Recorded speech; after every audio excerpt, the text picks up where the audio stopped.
7 things to know about a diabetic diet. If you have recently been diagnosed with diabetes, you are probably experiencing many emotions all at once. You have a lot of questions that need answers, one of which is how well can you control your disease with a diabetic diet. The diet that you follow will play a large role helping you control your diabetes instead of your diabetes controlling you.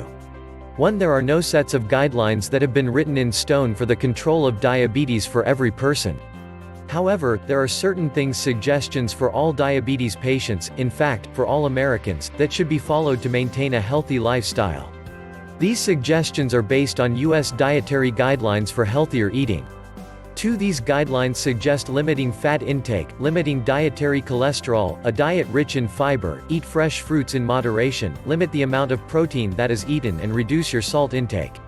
The goal for everyone, especially those with diabetes, is to set a goal of 5 servings of fruit and vegetables, 6 daily servings of whole grain foods and 2 servings a week of fatty fish. 3. When buying the food that are needed for a diabetic diet, it is important to read the labels. It is especially important since most food labels show daily values based on a 2,000 calorie diet. This is higher than most diabetic diets allow for. Therefore, the values given will need to be recalculated into grams and calories and adjust that into their own diet plans.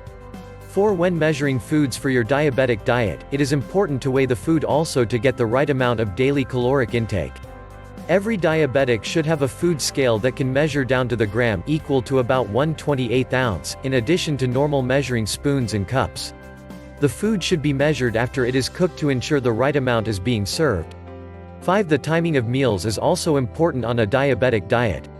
No meal should be skipped. The reason for this is simple, especially for those individuals who are insulin dependent. If you skip meals, you run the risk of upsetting the delicate stability that exists between the insulin and the food consumption. For a lot of diabetes patients, the administration of insulin is calculated to correlate closely with the timing of meals. 6. Eating between meals is also discouraged for diabetic patients. This is because if too much food is eaten at the wrong times, it can lead to weight gain and mess with the work that the insulin injections are doing to control the disease. It is very important to follow the diabetic diet that is set up for you by your doctor.